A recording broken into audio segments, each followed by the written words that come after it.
first and foremost, how would you describe your own work? I take pictures, I tell stories. That's it. I mean, I've got this really strange talent. I'm pretty bad at most things, right? But I have a strange talent for understanding the human condition. Okay. Think of it like an old-fashioned radio set. You used to have a dial, and you turn the dial to find your favorite channel. Right. Sometimes it's really clear, crystal clear, and you hear the music beautifully. And then other times there's a lot of static. Okay. Well, people are like that.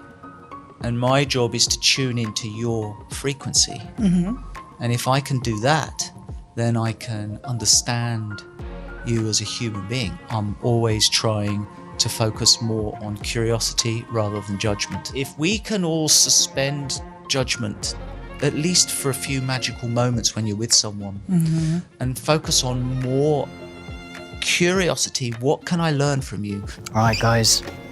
Oh, wow. Join us, eh? I'm bringing my little box. So cool to see you. I'm going to ask you some questions. And if it adds to my experience of life or the context of my life, if it broadens the context of my own human experiences, then I think that's positive. And what's crazy is you're talking about it in your craft, in that bubble, and think about if people did that in real life and where we would be now if that were the case. We are living in a time of great division, and there are many powerful forces pulling us all apart from each other. Whether it's social media, it's designed to separate us, to put us into groups. There's two sides of society that I see that gives me great hope. Business and culture. Okay. If you're running a business, generally speaking, you can't offend half your customers by taking let's say, a political side. That's right, yeah. And if you want to motivate your team as a business leader, you have to be to united. navigate Yeah. treacherous challenges, difficult times ahead, you've got to work together. So that's the business. But then artists can do something else. Artists hold a mirror up to society, and they hopefully provoke a respectful debate about who we are, where we came from, and where we're going. Is that what you've done? And I was trained as a cultural provocateur. So I really care about instigating that respectful debate. And to do that, you've got to poke the bear a bit. You know, I asked you in the beginning if you could describe your job, and you said you take pictures and you tell stories, but it sounds like you have a bigger job than that. Well, if you take a picture that provokes a visceral response in a debate. But that's part of it. I've always been fascinated with that. I remember one of the first shoots I ever did, I was so nervous. I photographed Anthony Hopkins, and he'd just made a movie called Silence of the Lambs. I would have been scared. When he walked in the room, I had a panic attack because I was so nervous. What happened? I'm embarrassed to say it, but I'm not really embarrassed to say it, but I fainted. Oh. The cookies were knocked over, the tea and coffee. It was in a room like this, in a hotel suite. And I felt so terrified that I'm meeting my first celebrity. He had a reputation for being difficult at the time. Right. And all of that was in your head. And also you're thinking about your future career, and it's all baked into this moment. So I remember sort of coming round, and I said, I'm an imposter. I lied to get this job. I pretended I was a professional, but I'm actually just a student. You said all of this? Yeah. And I was lying on the floor. I was shaking, I was sweating, and I said, I don't want to do this. This is a nightmare. I'm quitting while I'm ahead. I'm sorry I wasted your time. This is giving me a panic attack right now. So, and he says, come here. And I thought he was going to hit me or something. And then he says, give me a hug. Oh. And he gave me a huge hug and a juicy Hannibal Lecter kiss on the cheek. And then he says, did it not occur to you that I'm scared too? I'm an ordinary person. And I'm filled with my own insecurities, just like everybody else is. And he said, but you've been honest with me. Yes. And it's allowing me to be honest with you. That's right. Pick up the camera, young man. Finish the job you're supposed to That's do. giving me chills. Boom. That is the lesson. If you want to reach out with the open hand of friendship, you have to go first, and that takes courage. That's a big message. And it's honest. So pivot, be agile, be humble, accept that you may have done something that's slightly clumsy, and apologize and say, teach me how to do it better.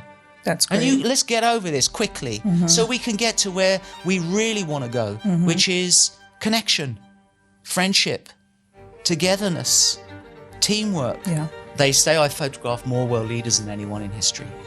And I've got this little apple box that everyone sits on. But when I think of all the people who have sat on it, from Putin to all our presidents, to so many human rights defenders, civil rights activists like Muhammad Ali or the Little Rock Nine, and they've all been democratized by this simple little box. We're just two human beings having an honest conversation. Many years ago, I was asked to photograph Dustin Hoffman. Dustin walked in with two tall women who were his publicists, and collectively the three of them looked like they had not had a hug in 50 years. Oh boy.